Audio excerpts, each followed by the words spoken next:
సూర్యాపేట జిల్లా చిలుకూరు మండలం బేతవోలులో గంజాయిని విక్రయిస్తున్న 5 నిందితులని పట్టుకున్నారు జిల్లా ఎస్పీ రాహుల్ హెడ్గే. అయితే నిందితుల నుండి 37 కేజీల విలువైన 1 కేజీ 400 గ్రాముల గంజాయితో పాటు బైకులు 5 సెల్ ఫోన్లను స్వాధీనం చేసుకున్నట్లు ఎస్పీ తెలిపారు. ఎన్డీపీఎఫ్ యాక్ట్ కింద కేసు నమోదు చేసి రిమాండ్కు తరలించినట్లు ఎస్పీ రాహుల్ హెడ్గే తెలిపారు. సో మెయిన్ ఉద్దేశం ఏమంటే మనం దీనికి స్పెషల్ టీమ్స్ ఫామ్ చేసి ఆల్రెడీ టీఎస్ న్యాబ్ అని హైదరాబాద్ స్టేట్ లెవెల్లో కూడా ఒక ఆర్గనైజేషన్ చేయడం జరిగింది. సో అక్కడి నుంచి కూడా మానిటరింగ్ చేస్తున్నారు. అన్ని కేస్ ఫైల్స్ ఇవన్నీ కూడా చాలా డీప్గా వెళ్తున్నాం. చాలామంది యూత్ తాగుతున్నారని ఇన్ఫర్మేషన్ వచ్చింది. యూత్ కూడా వాళ్ళ భవిష్యత్తుని ఖరాబ్ చేసుకోవద్దు.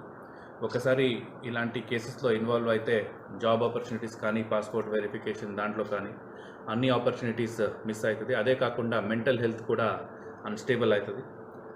సో పేరెంట్స్ కూడా దీనిపైన నిఘా పెట్టాలి. స్కూల్స్ అండ్ కాలేజెస్లో కూడా మనము అవేర్నెస్ ప్రోగ్రామ్స్ కండక్ట్ చేస్తున్నాం.